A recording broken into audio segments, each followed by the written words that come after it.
Hello दोस्तों, आपका स्वागत है हमारे यूट्यूब चैनल में। आज आपके लिए लाए आरआरबी एनटीपीसी में पूछे गए प्रश्नों का सटीक विश्लेषण। तो चलिए स्टार्ट करते हैं। आज का जो है पहला प्रश्न है, किस केंद्र शासित प्रदेश में विधानसभा है और कुल कितनी सीटें हैं। तो इसमें जो है केंद्र शासित प्रदेश के विधानसभा से संबंधित प्रश्न पूछा गया है। तो इसका राइट आंसर होगा, भारत में कुल 8 केंद्र शासित प्रदेश हैं, यूनियन टेरिटरीज हैं, लेकिन वर्तमान में केवल 3 केंद्र शासित प्रदेशों में विधानसभा यानी लेजिस्लेटिव असेंबली का प्रावधान किया गया है। केंद्र शासित प्रदेश विधानसभा सीटों की संख्या, निर्वाचित और अन्य जानकारी इसमें देखेंगे। इसमें जो है दिल्ली में जो है दिल्ली विधानसभा में केंद्र शासित प्रदेश में 70 सीट है। यहाँ मुख्यमंत्री और मंत्रिपरिषद होता है। पुडुचेरी में टोटल 30 सीट है। यहाँ जो है 3 सदस्य केंद्र सरकार द्वारा मनोनीत भी किए जाते हैं। जम्मू और कश्मीर में टोटल 90 सीट है और ये केंद्र सरकार द्वारा प्रायोजित होता है। नेक्स्ट आता है, इसमें मुख्य बिंदु देखते हैं तो दिल्ली और पुडुचेरी में पहले से ही सक्रिय विधानसभा है। जम्मू और कश्मीर पुनर्गठन अधिनियम के बाद अब यह एक विधानसभा वाला केंद्र शासित प्रदेश। पाक अधिकृत कश्मीर यानी पीओके के लिए 24 सीटें जो है रिक्त रखी जाती हैं, जिन्हें मिलाकर कुल जो है संख्या 114 होता है, लेकिन प्रभावी निर्वाचित सीटें कितना होता है, 90 होता है। शेष 5 केंद्र शासित प्रदेशों जैसे चंडीगढ़, लद्दाख, दादर और नगर हवेली एवं दमन और दीव, अंडमान और निकोबार द्वीप समूह और लक्षद्वीप में विधानसभा नहीं है। इनका शासन सीधे राष्ट्रपति द्वारा नियुक्त प्रशासक या उपराज्यपाल के माध्यम से चलाया जाता है। नेक्स्ट क्वेश्चन आता है, 103वें संविधान संशोधन 2019 में कौन सा अनुच्छेद जोड़ा गया था। तो इसमें जो है संविधान संशोधन से संबंधित जो है प्रश्न पूछा गया है। तो इसका जो है राइट आंसर होगा, 103वें संविधान संशोधन अधिनियम 2019 के माध्यम से भारतीय संविधान में आर्थिक रूप से पिछड़े वर्गों यानी ईडब्ल्यूएस इकोनॉमिकल वीकर सेक्शन को आरक्षण देने के लिए 2 नए अनुच्छेद जो है जोड़े गए थे। ये अनुच्छेद मुख्य रूप से शिक्षा और सरकारी नौकरियों में 10% आरक्षण का प्रावधान जो है करता है। पहला अनुच्छेद आता है आर्टिकल जो है 15 का क्लाउज 6। इसमें देखते हैं, इस अनुच्छेद में जो है 15 में जोड़ा गया ताकि जो है राज्य को नागरिक के किसी भी आर्थिक रूप से कमजोर वर्ग यानी ईडब्ल्यूएस की उन्नति के लिए विशेष प्रावधान करने की शक्ति मिल सके। यह प्रावधान निजी संस्थानों, सहायता प्राप्त या जो है गैर सहायता प्राप्त सहित शैक्षणिक संस्थानों में प्रवेश के लिए आरक्षण की अनुमति देता है। इसमें अल्पसंख्यक शैक्षणिक संस्थान जो शामिल नहीं होते हैं। नेक्स्ट आता है आर्टिकल जो है अनुच्छेद 16 का जो है क्लाउज 6 जो है, इसे अनुच्छेद 16 में जोड़ा गया ताकि राज्य को आर्थिक रूप से कमजोर वर्गों के लिए नियुक्तियों या पदों के आरक्षण का आधार मिल सके। यह जो है 10% का आरक्षण मौजूदा आरक्षण SC, ST, OBC के अतिरिक्त होता है। विशेष की बात करते हैं तो यह संशोधन अधिनियम संविधान के अनुच्छेद 15 और अनुच्छेद 16 में संशोधन करके किया गया था, जो मौलिक अधिकारों फंडामेंटल राइट्स के अंतर्गत आते हैं। नेक्स्ट क्वेश्चन आता है, देवनाम प्रिय यानी देवताओं में प्रिय किस सम्राट को इस नाम से पुकारा जाता था, उपाधि प्रदान किया गया था। तो इसका राइट आंसर देवनाम प्रिय यानी देवताओं का प्रिय जो है प्रियदर्शी की उपाधि मौर्य वंश के महान सम्राट जो है अशोक को दी गई थी। अशोक के अभिलेख यानी कि इंस्क्रिप्शन में जो है उन्हें अक्सर इन्हीं नामों से संबोधित किया गया है और इससे जो है जुड़ी जानकारियाँ जो है हम लोग यहाँ देखेंगे। तो इसमें जो है मोस्ट इम्पोर्टेंट फैक्ट की बात करें, मुख्य तथ्य में पूरा नाम अभिलेखों में अक्सर उनका नाम देवनाम प्रियदर्शी मिलता है, जिसका अर्थ होता है देवताओं का प्रिय और देखने में सुंदर। प्रमाण की बात करते हैं, लंबे समय तक विद्वानों में यह बहस थी कि यह उपाधि किसकी है, लेकिन 1915 ईस्वी में मॉस्की शिलालेख की खोज के बाद यह स्पष्ट हो गया कि देवनाम प्रिय कोई और नहीं बल्कि सम्राट अशोक ही थे, क्योंकि उस शिलालेख में देवनाम प्रिय अशोक जो है नाम का स्पष्ट उल्लेख किया गया था।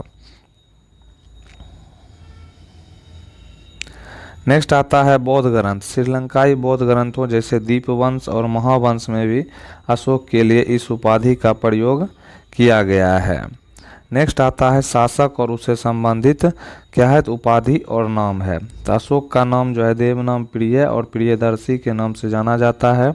चंद्रगुप्त मौर्य की बात करते हैं, इसको सेंड्रोकोटस यूनानी नाम से जाना जाता है। नेक्स्ट है बिंदुसार, जिसको अमित्रघात शत्रुओं का नाश करने वाला के नाम से जाना जाता है। दिलचस्प बात यह है कि अशोक के पोते दशरथ मौर्य ने भी देवनाम प्रिय की उपाधि धारण की थी, लेकिन इतिहास में यह नाम मुख्य रूप से सम्राट अशोक के साथ ही जुड़ा हुआ है। नेक्स्ट क्वेश्चन आता है मेक इन इंडिया मिशन किस वर्ष शुरू किया गया। तो मेक इन इंडिया मिशन के बारे में इससे प्रश्न पूछा गया, तो इसका राइट आंसर भारत सरकार द्वारा मेक इन इंडिया मिशन की शुरुआत 25 सितंबर 2014 को की गई थी। इस महत्वाकांक्षी कार्यक्रम का शुभारंभ प्रधानमंत्री नरेंद्र मोदी द्वारा नई दिल्ली के विज्ञान भवन में किया गया था। इसका मुख्य उद्देश्य भारत को एक वैश्विक विनिर्माण केंद्र ग्लोबल मैन्युफैक्चरिंग हब में बदलना है। इस मिशन से संबंधित मुख्य जानकारी जो है, इसका मुख्य उद्देश्य घरेलू विनिर्माण क्षेत्र को बढ़ावा देना, विदेशी निवेश एफडीआई को आकर्षित करना और देश में रोजगार के अवसर पैदा करना इसका मुख्य उद्देश्य है। प्रतीक चिन्ह की बात करते हैं लोगों में, इस मिशन का लोगो एक चक्रों यानी कॉग से बना शेर है, जो शक्ति और विनिर्माण का प्रतीक बना हुआ है।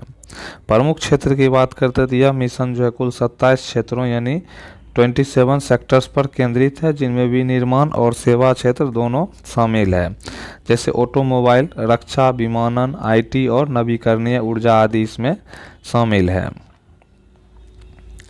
नेक्स्ट आता है मिशन के 4 मुख्य स्तंभ हैं, 4 पिलर हैं। पहला है नई प्रक्रियाएं यानी न्यू प्रोसेस, व्यापार करने में आसानी, ईज ऑफ डूइंग बिजनेस को बढ़ावा देना। नया बुनियादी ढांचा, न्यू इंफ्रास्ट्रक्चर, औद्योगिक गलियारों और स्मार्ट शहरों का निर्माण करना।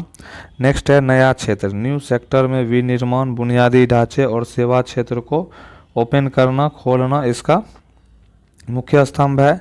नेक्स्ट है नई सोच, न्यू माइंडसेट, सरकार को एक नियामक यानी रेगुलेटर के बजाय एक सुविधा प्रदाता फैसिलिटेटर के रूप में जो है स्थापित करना इसका मुख्य स्तंभ है। नेक्स्ट क्वेश्चन आता है ब्रह्म समाज की स्थापना किसने की थी। ब्रह्म समाज से संबंधित प्रश्न जो है पूछा गया है, तो इसका राइट आंसर ब्रह्म समाज की स्थापना राजा राम मोहन राय ने 20 अगस्त 1828 को कोलकाता, पहले कलकत्ता में किया गया था। इन्हें भारतीय पुनर्जागरण का जनक, फादर ऑफ इंडियन रिनेजियंस भी कहा जाता है। ब्रह्म समाज का मुख्य उद्देश्य हिंदू धर्म में सुधार लाना और समाज में फैली कुरीतियों को दूर करना इसका मुख्य उद्देश्य है। नेक्स्ट आता है ब्रह्म समाज की प्रमुख विशेषताएं और कार्य। एकेश्वरवाद जो है इसकी विशेषताएं हैं, इन्होंने केवल एक ईश्वर की पूजा पर जोर दिया और मूर्ति पूजा का विरोध किया। कुरीतियों का विरोध, सती प्रथा, बाल विवाह और जाति व्यवस्था जैसी सामाजिक बुराइयों के खिलाफ आवाज उठाई। सती प्रथा का अंत, इनके प्रयासों के फलस्वरूप 1829 में लॉर्ड विलियम बेंटिक ने सती प्रथा पर कानूनी जो है रोक लगा दी थी। नेक्स्ट आता है इसमें धार्मिक सहिष्णुता, इन्होंने सभी धर्मों की अच्छाइयों को अपनाने और तर्क यानी लॉजिक के आधार पर धर्म को समझने की वकालत की थी। नेक्स्ट आता है ब्रह्म समाज का विभाजन, जो है बाद के वर्षों में ब्रह्म समाज का विभाजन हो गया और जो है राजा राममोहन राय के निधन के बाद इस आंदोलन को देवेंद्र नाथ टैगोर और केशव चंद्र सेन ने आगे बढ़ाया। वैचारिक मतभेदों के कारण बाद में जो है यह 2 भागों में बट गया। आदि ब्रह्म समाज जो है यह देवेंद्र नाथ टैगोर के नेतृत्व में चला, भारतीय ब्रह्म समाज जो है केशव चंद्र सेन के नेतृत्व में चला। नेक्स्ट क्वेश्चन आता है वर्तमान में केंद्रीय कृषि एवं कल्याण मंत्री कौन है। तो वर्तमान में भारत के केंद्रीय कृषि एवं किसान कल्याण मंत्री श्री शिवराज सिंह चौहान है। उन्होंने जून 2024 में कार्यभार संभाला था और वह इस पद के साथ साथ ग्रामीण विकास मंत्रालय की जिम्मेदारी भी संभाल रहे हैं। उनकी सहायता के लिए इस मंत्रालय में 2 राज्य मंत्री भी मौजूद हैं और 2 राज्य मंत्री के नाम है श्री रामनाथ ठाकुर जो है यह राज्य मंत्री हैं और श्री भागीरथ चौधरी जो है यह भी राज्य मंत्री हैं।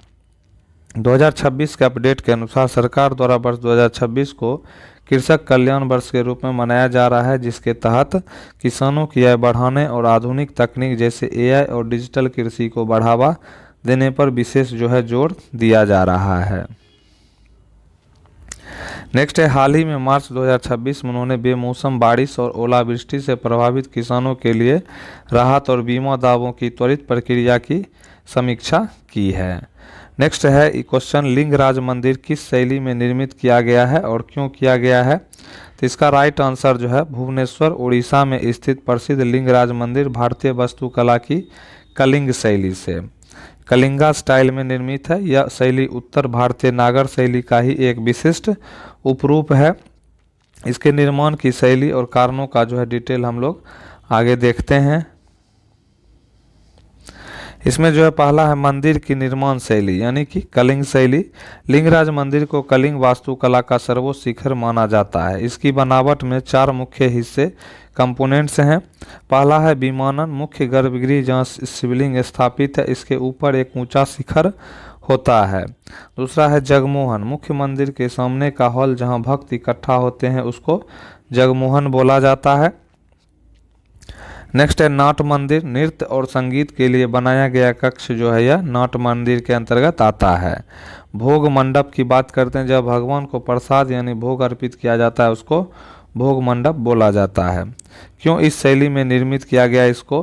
तो लिंगराज मंदिर के निर्माण के पीछे धार्मिक, सांस्कृतिक और तकनीकी कारण मौजूद थे। हरिहर की एकता का प्रतीक, इस मंदिर का निर्माण सोमवंशी राजा ययाति केसरी ने 11वीं शताब्दी में शुरू करवाया था। इस शैली को इसीलिए चुना गया क्योंकि यह शैव यानी शिव और वैष्णव यानी विष्णु मतों के मिलन को दर्शाता है। मंदिर के देवता को हरिहर कहा जाता है। विशालता और भव्यता की बात करते हैं। विशालता और भव्यता में कलिंग शैली में पत्थर के ऊपर पत्थर रखकर बिना किसी मसाले यानी सीमेंट और मोर्टार के इतनी ऊंचाई तक निर्माण करने की अद्भुत क्षमता थी। मंदिर का मुख्य शिखर 55 मीटर यानी 180 फीट ऊंचा है, जो उस समय के राजाओं की शक्ति और भक्ति का प्रतीक दर्शाता है। प्रकृति के अनुकूल, ओडिशा के तटीय क्षेत्रों में आने वाले चक्रवातों और भूकंपों को सहने के लिए कलिंग शैली की संरचनाएं बहुत मजबूत मानी जाती हैं। नेक्स्ट आते हैं इस मंदिर की मुख्य विशेषताएं। तो मंदिर के शिखर के ऊपर एक आमलक यानी पहिए जैसी आकृति है और उसके ऊपर कलश स्थापित है। दिलचस्प बात यह है कि इस मंदिर के ध्वज में त्रिशूल के साथ साथ चक्र का भी प्रयोग किया गया है, जो शिव और विष्णु की संयुक्त शक्ति को दर्शाता है। नेक्स्ट प्रश्न आता है, लामन जो है किस राज्य का प्रसिद्ध लोक नृत्य है? लामन ये जो है लोक नृत्य से संबंधित पूछा है। तो राइट आंसर, लामन मुख्य रूप से हिमाचल प्रदेश का एक प्रसिद्ध और पारंपरिक लोक नृत्य है। यह नृत्य विशेष रूप से हिमाचल के कुल्लू और शिमला के ऊपरी पहाड़ी क्षेत्रों में प्रचलित है। यहाँ इस नृत्य से संबंधित कुछ जो है हम लोग बात आगे देखेंगे। तो जो है लामन नृत्य की जो है इसमें विशेषता देखते हैं। सामूहिक नृत्य बात करते हैं, इसमें पुरुष और महिलाएं दोनों भाग लेते हैं, जो अक्सर एक घेरा यानी सर्किल बनाकर नृत्य करते हैं। संगीत और वाद्य यंत्र, इस नृत्य के दौरान बजने वाले लोकगीतों को भी लामन ही कहा जाता है। इसमें मुख्य रूप से ढोल, नगारा, शहनाई जैसे वाद्य यंत्रों का प्रयोग किया जाता है। प्रेम और प्रकृति का वर्णन, लामन जो है गीतों के बोल अक्सर प्रेम, प्रकृति की सुंदरता और देवी देवताओं की स्तुति पर आधारित जो है देखने को मिलता है। हिमाचल प्रदेश के अन्य प्रमुख लोक नृत्य, अगर आप हिमाचल प्रदेश के सांस्कृतिक नृत्यों में रुचि रखते हैं तो ये नाम भी आपके काम आ सकता है। नाटी, नाटी जो है यह हिमाचल का सबसे लोकप्रिय नृत्य है, जिसे गिनीज वर्ल्ड रिकॉर्ड में भी शामिल किया जा चुका है। डांगी जो है यह चंबा क्षेत्र का जो है प्रसिद्ध नृत्य के अंतर्गत आता है। छपेली जो है यह प्रेमियों द्वारा किया जाने वाला नृत्य है, छपेली। नेक्स्ट आता है डनराज। डनराज जो है गद्दी जनजाति द्वारा किया जाने वाला नृत्य है। एक छोटा सुधार, कई बार लोग लामन को लमान समझ लेते हैं, जो कि बंजारा समुदाय मुख्यतः कर्नाटक, महाराष्ट्र, तेलंगाना का नृत्य है, लेकिन हिमाचल का लामन अपनी विशिष्ट पहाड़ी शैलियों के लिए जो है यह जाना जाता है। नेक्स्ट प्रश्न आता है, कौन सी विशेषता ब्रायोफाइटा को शैवाल से अलग करती है? तो ब्रायोफाइटा और शैवाल दोनों ही पादप जगत के सरल समूह हैं, लेकिन विकास के क्रम में ब्रायोफाइटा शैवाल से जो है अधिक उन्नत होते हैं। ये वे मुख्य विशेषताएं दी गई हैं जो ब्रायोफाइटा को शैवाल से अलग करती है। तो पहला है भ्रूण का निर्माण, एम्ब्रियो फॉर्मेशन। एम्ब्रियो फॉर्मेशन की बात करें तो एम्ब्रियो फॉर्मेशन यह सबसे बड़ा अंतर है। ब्रायोफाइटा में निषेचन यानी फर्टिलाइजेशन के बाद भ्रूण एम्ब्रियो बनता है, जबकि शैवाल में भ्रूण का निर्माण नहीं होता। उनमें जाइगोट सीधे अर्धसूत्री विभाजन करता है। इसी कारण ब्रायोफाइटा को प्रथम भ्रूणधारी पादप एम्ब्रोफाइटस कहा जाता है। दूसरा आता है इसमें बहुकोशिकीय जनांग, मल्टी सेलुलर सेक्स ऑर्गन्स जो है ब्रायोफाइटा, इनके जननांग जो है और जो है बहुकोशिकीय होते हैं और उनके चारों ओर एक बंध सुरक्षात्मक परत जो है होती है। शैवाल की बात करते हैं, इनके जननांग आमतौर पर एक कोशिकीय होते हैं और उन पर कोई सुरक्षात्मक जैकेट जो है नहीं होता है। नेक्स्ट आता है इसमें हैबिटेट, आवास की बात करते हैं। शैवाल ये मुख्य रूप से जलीय यानी एक्वेटिक होते हैं। ब्रायोफाइटा इन्हें पादप जगत के उभयचर एम्फीबियंस ऑफ प्लांट किंगडम कहा जाता है। ये नम और छायादार जमीन पर उगते हैं, हालांकि इन्हें जो है निषेचन के लिए पानी की आवश्यकता होती है। नेक्स्ट आता है शरीर की संरचना की बात करते हैं। बॉडी स्ट्रक्चर, शैवाल का शरीर पूरी तरह से जो है थैलमस जैसा होता है। ब्रायोफाइटा में भी थैलमस होता है, लेकिन कुछ उन्नत ब्रायोफाइटा जैसे मॉस में आभासी जड़, राइजोइडस तना और जो है पत्तियां जैसी संरचना जो है विकसित होने लगती है। नेक्स्ट क्वेश्चन आता है Mother Mary comes to me पुस्तक का प्रकाशन किस कंपनी के द्वारा किया गया? तो Mother Mary comes to me पुस्तक जो है, Mother Mary comes to me नामक पुस्तक का प्रकाशन पेंगुइन रैंडम हाउस इंडिया द्वारा जो है किया गया है। इसका प्रकाशन यह पुस्तक प्रसिद्ध लेखिका शोभा डे द्वारा जो है लिखी गई है, जिसे उन्होंने अपने 75वें जन्मदिन के अवसर पर जो है जारी किया था। पुस्तक के बारे में जो है हम लोग मुख्य जानकारी के तौर पर देखेंगे तो लेखिका जो है शोभा डे है। प्रकाशन वर्ष 2024 मई के आसपास किया गया था। विषय जो है यह एक संस्मरण यानी मेमोयर है, जिसमें लेखिका ने अपनी मां के साथ अपने संबंधों, मातृत्व के अपने अनुभव और अपने जीवन के विभिन्न पड़ावों के बारे में विस्तार से लिखा है। नेक्स्ट क्वेश्चन आता है इसमें भारत के बाहर जन्मे बच्चे को भारतीय नागरिकता कैसे प्राप्त होगी? तो इसका राइट आंसर भारत के बाहर जन्मे बच्चे को भारतीय नागरिकता प्राप्त करने की प्रक्रिया मुख्य रूप से वंश द्वारा नागरिकता यानी सिटीजनशिप बाय डिसेंट के अंतर्गत आती है। भारतीय नागरिकता अधिनियम 1955 धारा 4 के अनुसार इसके नियम जो है दिए गए हैं। इसमें जो है कुछ जो है एलिजिबिलिटी है। 3 दिसंबर 2004 के बाद भारत के बाहर पैदा हुआ बच्चा भारत का नागरिक तभी बन सकता है जब उसके जन्म के समय माता या पिता में से कम कोई एक भारत का नागरिक हो, माता पिता में से कोई भी अवैध प्रवासी इलीगल माइग्रेंट ना हो। दूसरा है पंजीकरण की प्रक्रिया रजिस्ट्रेशन प्रोसेस। इस प्रोसेस में जो है बच्चे को जन्म से ही स्वतः नागरिकता नहीं मिलती, इसके लिए जो है रजिस्ट्रेशन कराना आवश्यक होता है। समय सीमा की बात करते हैं तो बच्चे के जन्म के 1 वर्ष के भीतर संबंधित देश में स्थित भारतीय दूतावास कंसुलेट एम्बेसी में जो है जन्म का पंजीकरण कराना अनिवार्य होता है। देरी होने पर यदि 1 वर्ष बीत जाता है तो पंजीकरण के लिए भारत सरकार गृह मंत्रालय की विशेष अनुमति की आवश्यकता होती है। घोषणा पत्र की बात करते हैं तो माता पिता को एक शपथ पत्र देना होता है कि बच्चे के पास किसी अन्य देश का पासपोर्ट नहीं है। नेक्स्ट आता है दोहरी नागरिकता और विकल्प की बात करते हैं ड्यूअल सिटीजनशिप रूल। भारतीय पूर्णतः दोहरी नागरिकता की अनुमति नहीं देता, लेकिन नाबालिगों के लिए एक विशेष प्रावधान किया गया है। यदि बच्चा किसी ऐसे देश में पैदा हुआ है जहां जन्म के आधार पर नहीं वहां की नागरिकता मिल जाती जैसे अमेरिका, तो वह बच्चा अस्थायी रूप से दोहरी नागरिकता रख सकता है। हालांकि भारतीय नागरिकता बनाए रखने के लिए उसे 18 वर्ष की आयु पूरी होने के 6 महीने के भीतर विदेशी नागरिकता का त्याग करना होगा। यदि वह ऐसा नहीं करता है तो उसकी भारतीय नागरिकता स्वतः जो है समाप्त हो जाएगी। नेक्स्ट क्वेश्चन आता है कौन सा कारक प्राथमिक प्रदूषण के अंतर्गत आता है? तो इसमें जो है प्राथमिक प्रदूषण के बारे में प्रश्न पूछा है।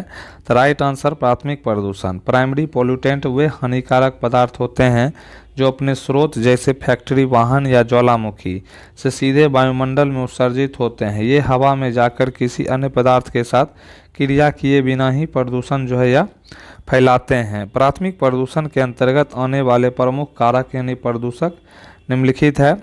पहला है कणिकीय तत्व यानी पार्टिकुलेट मैटर, पीएम की बात करते हैं तो इसमें जो है PM 2.5 और PM 10 धूल, राख और धुएं के सूक्ष्म कण जो निर्माण कार्यों या मरुस्थलीकरण से सीधे हवा में मिलते हैं। दूसरा आता है गैसेज, गैस में भी जो है प्राथमिक कार्य के अंतर्गत इसमें कार्बन मोनोऑक्साइड होता है। वाहनों और ईंधनों के अपूर्ण दहन इनकम्प्लीट कंबसन से सीधे निकलने वाली जहरीली गैस होती है। सल्फर डाइऑक्साइड जो है SO2 कोयला जलाने और तेल रिफाइनरियों से सीधे उत्सर्जित होती हैं। नाइट्रोजन के ऑक्साइड जो है NOx विशेष रूप से नाइट्रिक ऑक्साइड NO जो ऊंचे तापमान पर ईंधन जलने से निकलता है। मीथेन की बात करते CH4 धान के खेतों और पशुपालन से सीधे उत्सर्जित होने वाली ग्रीन हाउस गैस जो है यह प्राथमिक प्रदूषक के कारक हैं। नेक्स्ट है भारी धातुएं, हेवी मेटल्स। सीसा की बात करते हैं, औद्योगिक प्रक्रियाओं और कुछ पुराने ईंधनों से निकलने वाला प्रदूषक। नेक्स्ट है विशेष नोट, ओजोन O3 एक द्वितीयक प्रदूषक है क्योंकि यह सीधे किसी चिमनी से नहीं बल्कि नाइट्रोजन ऑक्साइड और हाइड्रोकार्बन की सूर्य के प्रकाश में प्रतिक्रिया से जो है इसका निर्माण होता है। नेक्स्ट आता है विज्ञान और प्रौद्योगिकी के क्षेत्र में कौन सा पुरस्कार दिया जाता है, तो इसका राइट आंसर विज्ञान और प्रौद्योगिकी के क्षेत्र में भारत सरकार और विभिन्न संस्थाओं द्वारा कई प्रतिष्ठित पुरस्कार दिए जाते हैं। पहला आता है राष्ट्रीय विज्ञान पुरस्कार। राष्ट्रीय विज्ञान पुरस्कार के अंतर्गत भारत सरकार ने 2024 से विज्ञान प्रौद्योगिकी और नवाचार के क्षेत्र में शोधकर्ताओं के लिए नए श्रेणियों में पुरस्कार की घोषणा की है। ये 4 श्रेणियों में दिए जाते हैं। इन 4 श्रेणियों में जो है पहला विज्ञान रत्न, विज्ञान के किसी भी क्षेत्र में जीवन भर की उपलब्धियों के लिए विज्ञान रत्न दिया जाता है। विज्ञान श्री विशिष्ट योगदान के लिए जो है दिया जाता है। विज्ञान युवा शांति स्वरूप भटनागर पुरस्कार 45 वर्ष तक के युवा वैज्ञानिक को प्रोत्साहित करने के लिए यह पुरस्कार जो है प्रदान किया जाता है। नेक्स्ट आता है विज्ञान टीम। विज्ञान टीम की बात करते 3 या अधिक वैज्ञानिकों की टीम को जिन्होंने मिलकर असाधारण कार्य किया है तो विज्ञान टीम पुरस्कार दिया जाता है। नेक्स्ट है शांति स्वरूप भटनागर पुरस्कार जो है यह भारत का सबसे प्रतिष्ठित पुरस्कार माना जाता है जो CSIR वैज्ञानिक और औद्योगिक अनुसंधान परिषद द्वारा जो है यह पुरस्कार दिया जाता है। जैसे क्षेत्र की बात करते हैं जीव विज्ञान, रसायन विज्ञान, पर्यावरण विज्ञान, इंजीनियरिंग, गणित, चिकित्सा और भौतिकी के क्षेत्र में जो है यह पुरस्कार जो है दिया जाता है। पात्रता की बात करते हैं 45 वर्ष से कम आयु के भारतीय नागरिक। नेक्स्ट है होमी भाभा पुरस्कार जो है यह मुख्य रूप से परमाणु ऊर्जा न्यूक्लियर एनर्जी के क्षेत्र में विशेष योगदान देने वाले वैज्ञानिकों को दिया जाता है। नेक्स्ट आता है इसमें कलिंग पुरस्कार। कलिंग पुरस्कार जो है यह यूनेस्को द्वारा दिया जाता है लेकिन इसकी स्थापना उड़ीसा के पूर्व मुख्यमंत्री बिजू पटनायक ने की थी। यह पुरस्कार विज्ञान को लोकप्रिय बनाने यानी साइंस पॉपुलराइजेशन के लिए जो है दिया जाता है। विशेष जानकारी की बात करें तो राष्ट्रीय विज्ञान पुरस्कार प्रतिवर्ष 23 अगस्त को राष्ट्रीय अंतरिक्ष दिवस नेशनल स्पेस डे के अवसर पर जो है यह प्रदान किया जाता है। नेक्स्ट क्वेश्चन आता है भारत किस वर्ष संघाई सहयोग संगठन का सदस्य बना, तो इसका राइट आंसर जो भारतीय संघाई सहयोग संगठन SCO का पूर्णकालिक सदस्य जो है 2017 में बना।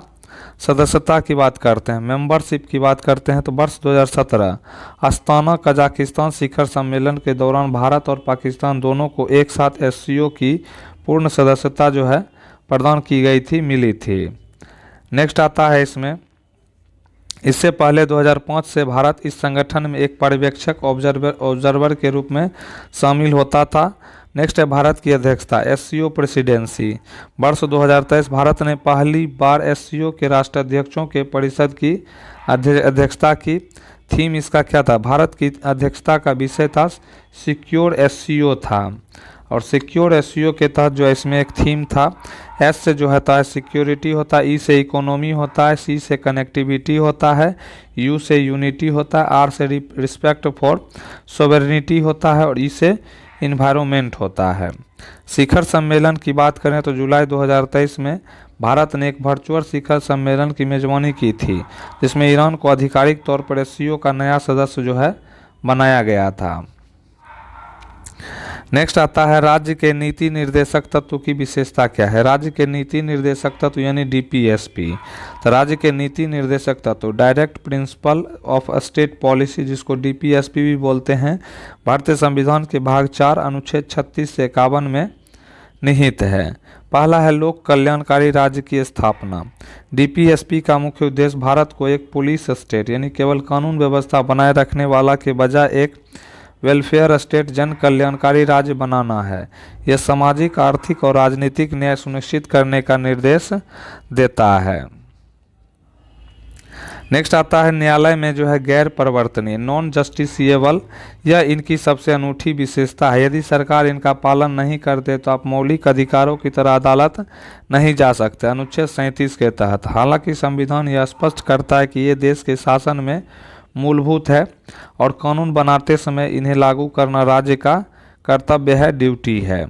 आधुनिक युग में वर्गीकरण। आज के समय में इन तत्वों को 3 मुख्य विचारधाराओं में जो है बांटा जाता है। समाजवादी सिद्धांत की बात करते हैं, जैसे सामान्य कार्य के लिए समान वेतन, अनुच्छेद 39 के डी, और काम का अधिकार जो है इसमें आता है। नेक्स्ट है गांधीवादी सिद्धांत, जैसे ग्राम पंचायतों का संगठन, अनुच्छेद 40, और कुटीर उद्योगों को बढ़ावा देना, ये गांधी सिद्धांत है। उदार वैदिक सिद्धांत, उदार बौद्धिक सिद्धांत जो है जैसे समान नागरिक संहिता यूसीसी, अनुच्छेद 44, और पर्यावरण संरक्षण, अनुच्छेद 48 जो है इसके अंतर्गत आता है। नेक्स्ट आता है मौलिक अधिकारों के साथ जो है बैलेंस। सर्वोच्च न्यायालय यानी मिनर्वा मिल्स मामला जो है के अनुसार भारतीय संविधान की निम्न मौलिक अधिकारों पार्ट 3 और नीति निर्देशक तत्व पार्ट 4 के बीच संतुलन पर टिकी है। जहां मौलिक अधिकार व्यक्तिगत स्वतंत्रता देते हैं, वहीं डीपीएसपी सामाजिक हित को सर्वोपरि रखते हैं। नेक्स्ट आते हैं हड़प्पा सभ्यता की नर्तकी की मूर्ति किससे बनी हुई थी। हड़प्पा सभ्यता सिंधु घाटी सभ्यता की प्रसिद्ध नर्तकी की मूर्ति डांसिंग गर्ल्स मुख्य रूप से कांस्य यानी ब्रोंज धातु से बनी हुई थी। मूर्ति से जुड़ी प्रमुख विशेषताएं की बात करते हैं। निर्माण तकनीक, इसे द्रवी मोम विधि यानी लॉस्ट वैक्स कास्टिंग तकनीक से बनाया गया था। इस प्रक्रिया में पहले मोम की मूर्ति बनाई जाती थी, फिर उस पर मिट्टी का लेप लगाकर उसे गर्म किया जाता था ताकि मोम पिघलकर निकल जाए और खाली सांचे में पिघला हुआ कांसा जो है भरा जा सके। नेक्स्ट आता है खोज की बात करते हैं। यह मूर्ति जो है 1926 में प्रसिद्ध पुरातत्वविद अर्नेस्ट मैके के द्वारा मोहनजोदड़ो यानी वर्तमान पाकिस्तान में एक घर से मिली थी। आकार की बात करते हैं, यह मूर्ति काफ़ी छोटी है। इसकी ऊंचाई लगभग 10.5 सेंटीमीटर यानी 4.1 इंच है। विवरण की बात करते हैं, नर्तकी ने अपने बाएं हाथ में कंधों तक चूड़ियां पहनी हुई हैं और वह त्रिभंग मुद्रा यानी शरीर में 3 मोड़ में खड़ी हुई हैं। वर्तमान स्थिति की बात करते हैं तो वर्तमान स्थिति में जो है वर्तमान में यह अनमोल मूर्ति भारत के राष्ट्रीय संग्रहालय नई दिल्ली नेशनल म्यूजियम में सुरक्षित जो है रखी गई है।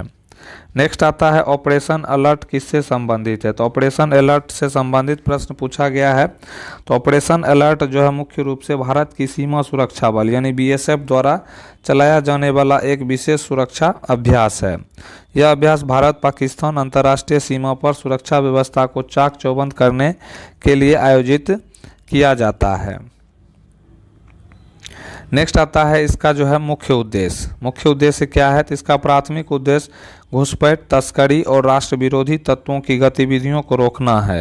विशेष रूप से गणतंत्र दिवस यानी 26 जनवरी और स्वतंत्रता दिवस 15 अगस्त जैसे राष्ट्रीय पर्वों के दौरान जब सुरक्षा जोखिम बढ़ जाते हैं तब बीएसएफ इस ऑपरेशन के माध्यम से पूरा सीमा पर हाई अलर्ट जो है घोषित कर देता है। नेक्स्ट आता है इसमें कार्यक्षेत्र की बात करते हैं। तो कार्य क्षेत्र जो है यह ऑपरेशन मुख्य रूप से निम्नलिखित क्षेत्रों में चलाया जाता है। सरक्रीक जो है गुजरात के कच्छ के रण में दलदली इलाकों में चलाया जाता है। हरामी नाला की बात करते हैं, घुसपैठ के लिए संवेदनशील समुद्री सीमा क्षेत्र है। और राजस्थान सीमा जैसलमेर और बाड़मेर के रेगिस्तानी इलाके में इस ऑपरेशन को ऑपरेट किया जाता है। नेक्स्ट आता है प्रधानमंत्री कौशल विकास योजना कब शुरू किया गया। तो इसका राइट आंसर प्रधानमंत्री कौशल विकास योजना की शुरुआत 15 जुलाई 2015 को की गई थी। इस योजना को विश्व युवा कौशल दिवस वर्ल्ड यूथ स्किल्स डे के अवसर पर प्रधानमंत्री नरेंद्र मोदी द्वारा लॉन्च किया गया था। इसका क्रियान्वयन कौशल विकास और उद्यमिता मंत्रालय द्वारा किया जाता है। योजना का मुख्य उद्देश्य और इसकी विशेषताएं को देखते हैं। तो इसकी विशेषताएं और उद्देश्य जो है, उद्देश्य की बात करें तो भारतीय युवाओं और उद्योगों से संबंधित कौशल प्रशिक्षण यानी स्किल ट्रेनिंग प्रदान करना ताकि वे बेहतर आजीविका प्राप्त कर सके। नेक्स्ट आता है निःशुल्क प्रशिक्षण। इस योजना के तहत युवाओं को उनकी रुचि के अनुसार विभिन्न क्षेत्रों जैसे इलेक्ट्रॉनिक्स, हार्डवेयर, फूड प्रोसेसिंग आदि में मुफ्त जो है ट्रेनिंग दी जाती है। प्रमाणन और पुरस्कार। सफल प्रशिक्षण और मूल्यांकन के बाद उम्मीदवारों को सरकार द्वारा मान्य प्रमाण पत्र और आर्थिक पुरस्कार मॉनेटरी रिवॉर्ड जो है इसमें प्रदान किया जाता है। नेक्स्ट आता है विशेष फोकस की बात करते हैं। इसमें स्कूल कॉलेज छोड़ने वाले छात्रों या बेरोजगारों युवाओं को कौशल सिखाकर उन्हें आत्मनिर्भर बनाने पर जो है जोर दिया जाता है। नेक्स्ट क्वेश्चन है उड़ीसा की चिल्का झील किन किन जिलों तक फैली हुई है। तो इसमें उड़ीसा के जिलों में किन किन जिलों तक फैली हुई है। तो इसका राइट आंसर उड़ीसा का जो है चिल्का झील भारत की सबसे बड़ी और दुनिया की दूसरी सबसे बड़ी खारे पानी की झील लेगून है। यह मुख्य रूप से उड़ीसा के 3 जिलों में जो है फैली हुई है। और यह 3 जिला कौन कौन है। तो यह 3 जिला जो है पहला पुरी है, उसके बाद खोर्धा है और उसके बाद गंजाम जिला है। चिल्का झील से जुड़ी कुछ महत्वपूर्ण जानकारियां जो हैं। क्षेत्रफल की बात करें तो इसका जो है कुल क्षेत्रफल लगभग 1100 वर्ग किलोमीटर है, जो मानसून के दौरान बढ़ जाती है। मानसून के दौरान क्या होता है, इसका क्षेत्रफल बढ़ जाता है। और इसमें जो है रामसर स्थल की बात करते हैं। यह 1981 में रामसर कन्वेंशन के तहत अंतर्राष्ट्रीय महत्व की आर्द्रभूमि के रूप में नामित होने वाला पहला भारतीय जल निकाय था। मुख्य आकर्षण की बात करते हैं तो इरावदी डॉल्फिन। इरावती डॉल्फिन जो है चिल्का झील इन दुर्लभ डॉल्फिनों के मुख्य आवासों में से एक है। नलवाना पक्षी अभ्यारण्य यह झील के केंद्र में स्थित है और प्रवासी पक्षियों के लिए जो है यह स्वर्ग माना जाता है। नेक्स्ट आता है कालीजई मंदिर। कालीजई मंदिर यह झील के एक द्वीप पर स्थित एक प्रसिद्ध धार्मिक स्थल है। नेक्स्ट क्वेश्चन है आम्र वर्षा किस राज्य से संबंधित है। आम्र वर्षा के बारे में प्रश्न पूछा गया है। तो आम्र वर्षा जिसको मैंगो शॉवर भी कहा जाता है, यह मुख्य रूप से भारत के दक्षिणी पश्चिमी राज्यों कर्नाटक और केरल से संबंधित है। इसे प्री मानसून बौछार भी कहा जाता है, जो गर्मियों के अंत में यानी अप्रैल और मई के महीनों में मानसून के आने से ठीक पहले जो है होता है। आम्र वर्षा की जो है मुख्य बातें जो है उसकी जानकारी। नाम का कारण। इन बौछारों को आम्र वर्षा इसीलिए कहा जाता है क्योंकि यह आम की फसल को जल्दी पकाने में बहुत सहायक होता है। भौगोलिक क्षेत्र की बात करते हैं। यह घटना मुख्य रूप से केरल, कर्नाटक और कोंकण तट जैसे महाराष्ट्र के कुछ हिस्सों में जो है देखी जाती है। प्रकृति ये वर्षा आमतौर पर गरज के साथ होती है और गर्मी से जो है राहत दिलाती है। नेक्स्ट क्वेश्चन आता है इसमें इलेक्ट्रॉन के जो है आवेश द्रव्यमान का अनुपात, आवेश और द्रव्यमान का अनुपात किसके द्वारा प्रतिपादित किया गया था। तो इसका राइट आंसर इलेक्ट्रॉन के आवेश और द्रव्यमान के अनुपात यानी E/m रेशियो का प्रतिपादन प्रसिद्ध ब्रिटिश भौतिक विज्ञानी जे थॉमसन द्वारा किया गया था। उन्होंने 1897 में कैथोड किरण नलिका कैथोड रे ट्यूब प्रयोग के माध्यम से इस अनुपात की जो है गणना की थी। और प्रयोग का आधार देखते हैं इसमें। प्रयोग का आधार क्या था, तो थॉमसन ने जो है कैथोड किरण जो वास्तव में इलेक्ट्रॉनों का पुंज था पर विद्युत क्षेत्र यानी इलेक्ट्रिक फील्ड और चुंबकीय क्षेत्र मैग्नेटिक फील्ड दोनों को एक साथ लागू किया। उन्होंने इन दोनों क्षेत्र को इस तरह संतुलित किया कि किरणें बिना किसी विचलन के सीधे निकल सके। दूसरा है E/m का मान। थॉमसन द्वारा निर्धारित इलेक्ट्रॉन के आवेश और द्रव्यमान का अनुपात जो है उसमें निकाला गया था। वैल्यू जो है उसका निकाला गया था, तो उसका वैल्यू जो है क्या था, E/m का जो है वैल्यू 1.758820 × 10⁻11 कूलम पर kg जो है इसका E/m का वैल्यू था। नेक्स्ट क्वेश्चन आता है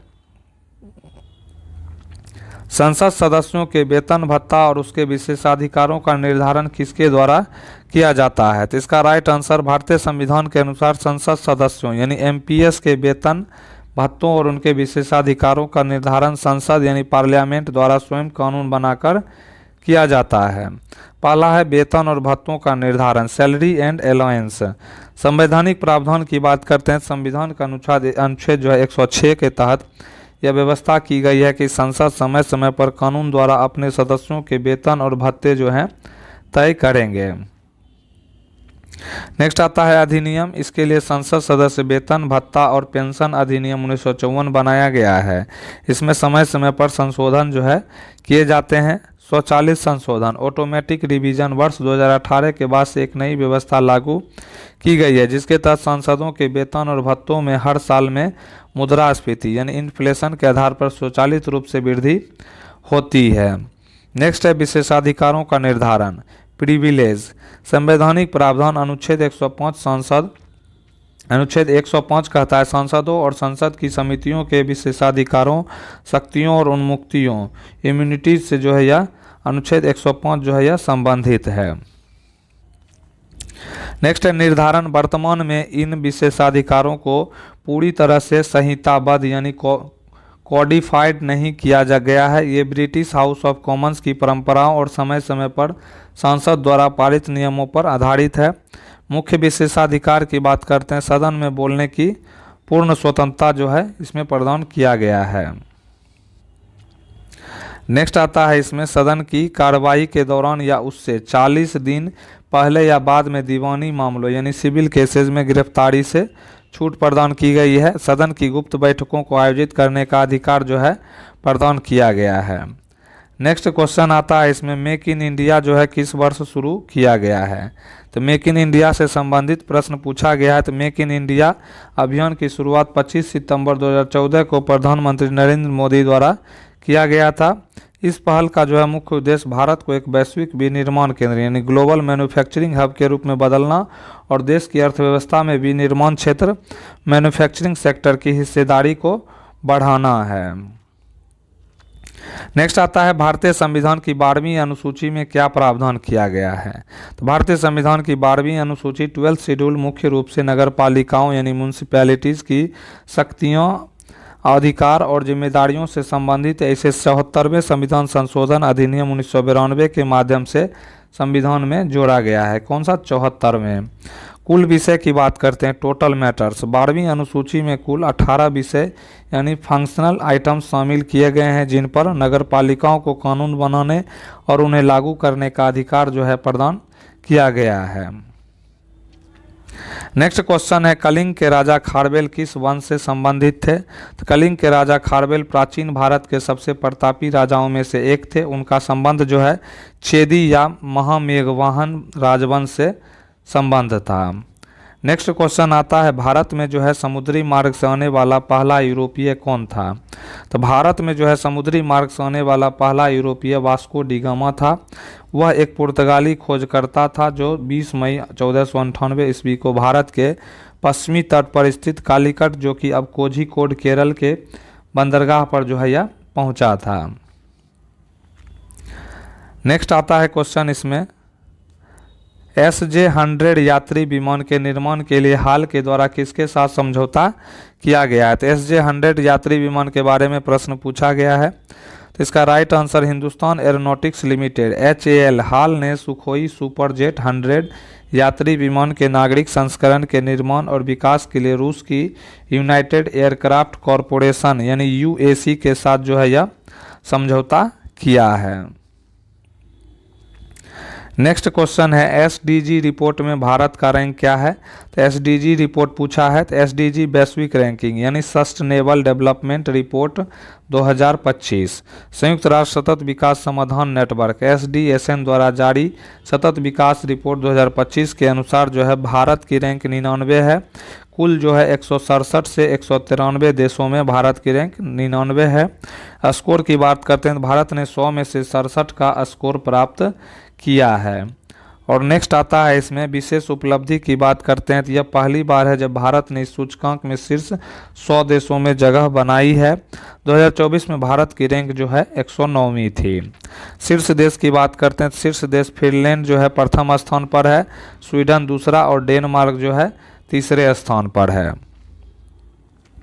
नेक्स्ट क्वेश्चन आता है दादा भाई नौरोजी की पुस्तक poverty and British rule in India किस सिद्धांत पर आधारित थी। तो इस पुस्तक के बारे में पूछा है तो दादा भाई नौरोजी की प्रसिद्ध पुस्तक poverty and un British rule in India जो कि 1901 में प्रकाशित हुई थी, मुख्य रूप से धन के निष्कासन ड्रेन ऑफ वेल्थ थ्योरी के सिद्धांत पर जो है यह आधारित थी। धन के निष्कासन का सिद्धांत की बात करते हैं, ड्रेन ऑफ वेल्थ थ्योरी की बात करते हैं तो इस सिद्धांत के अनुसार भारत के धन और संसाधनों का एक बड़ा हिस्सा बिना किसी प्रतिफल यानी रिटर्न के लगातार ब्रिटेन भेजा जा रहा था और नौरोजी ने इसे भारत की रगों से खून चूसने यानी कि ब्लीडिंग वाली प्रक्रिया जो है बताया था।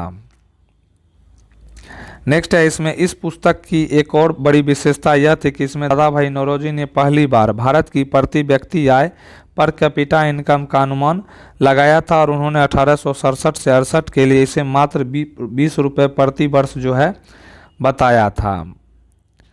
नेक्स्ट क्वेश्चन आता है 96वें संविधान संशोधन किससे संबंधित है। तो इसमें संशोधन से संबंधित प्रश्न पूछा गया। 96वां संविधान संशोधन अधिनियम 2011 मुख्य रूप से भारतीय संविधान की 8वीं अनुसूची में शामिल एक भाषा के नाम से परिवर्तन में संबंधित है। संशोधन का मुख्य बिंदु की बात करते हैं तो नामों में बदलाव। इस संशोधन द्वारा ओडिया शब्द के स्थान पर ओडिया शब्द प्रतिस्थापित किया गया था। कौन सा? 96वें संविधान संशोधन अधिनियम के तहत। नेक्स्ट है संवैधानिक परिवर्तन। 8वीं अनुसूची, संविधान की 8वीं अनुसूची जिसमें 22 आधिकारिक भाषाएं सूचीबद्ध हैं में ओडिया को बदलकर ओडिया किया गया और अनुच्छेद 344 के क्लाउज 1 और 351 में इन अनुच्छेदों के संदर्भ में भी भाषा के नाम में सुधार किया गया। राज्य का नाम की बात करते इससे पहले 113वें संविधान संशोधन विधेयक जो बाद में यह अधिनियम बना के साथ ही ओडिशा राज्य के नाम को भी अंग्रेजी में ओडिशा से बदलकर जो है ओडिशा कर दिया गया था। तो दोस्तों कैसा लगा वीडियो, प्लीज़ इसको जो है लाइक करें, कमेंट करें, ज़्यादा से ज़्यादा जो है शेयर करें। नए हैं तो चैनल को सब्सक्राइब करें। वीडियो देखने के लिए आपका दिल से धन्यवाद।